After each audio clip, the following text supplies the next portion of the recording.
एक ये वाली एसी और सेकंड ये वाली एसी इधर, इसको भी इंस्टॉल करना है।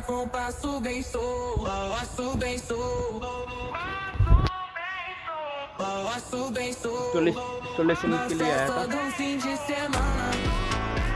काफ़ी काम तो हो चुका है, आधा काम बाकी इंडोर टांग चुका हूँ। एक का इंडोर टांगना है, दूसरे का आउटडोर टांगना है। दूसरा आउटडोर कंप्लीट है, पूरा एसी कंप्लीट है, फिनिशिंग देना है। सिर्फ फिनिशिंग करने के बाद बताऊँगा आपको।